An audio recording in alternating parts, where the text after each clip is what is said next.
Identitas novel. Judul novel Wastu Kancana, pangarang Yosef Iskandar, penerbit Rahmat Julang, cetakan pertama 1888, tebal kaca 145 kaca. Sinopsis buku.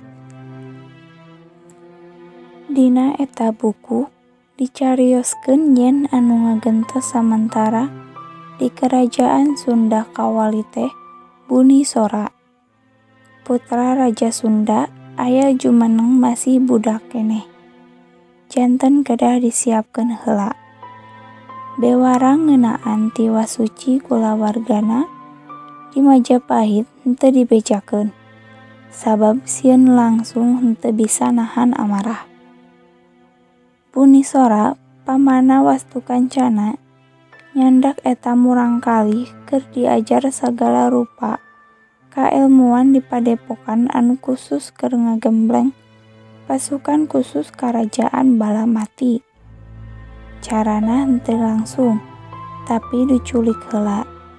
Sabada diwarah, Wastu Kancana dibere nyaho perkawis anu dirusiahkeun. Buni Sora langsung masihan terang. Sabada dipepeujeuh, Buni Sora ngajak balik ka Kawali. Ngan Wastu Kancana embung balik. Anjeunna kalah ngumbara milari elmu. Nya atuh teu bisa dicaram, antugna di Widian teras nyanak batur keung. Rakean hujung. Duanana ngumbara dugi ka Pakuan. Mereskeun nu barunta ka negara. Teras tidinya ngulampreng ka Lampung. Tepang sareng Resi sareng diguguru. Di bagian akhir buku dicaritakeun Wastu Kancana nyalametkeun padepokan Resi ti serangan musuh Gerot guruna, jeung niwaskeun gegedugna make pakarang anu dibere ku Buni Sora. Dina eta buku dicaritakeun yen Wastu Kancana oge katarik manah ku putri Resi. Henteu aya pedaran proses asmara ngan hungkul tepung di walungan teras bae silih kenalan. Didinya duanana singet saling katarik manah keuna kupana asmara.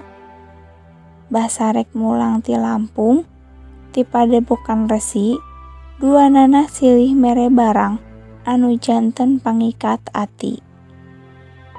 Kaluwihan novel, gambaran kahirupan sosial sareng lingkungan baheula di Karajaan Sunda mah karasa pisan. Kakurangan novel, potongan carita sareng alurna biasa wae.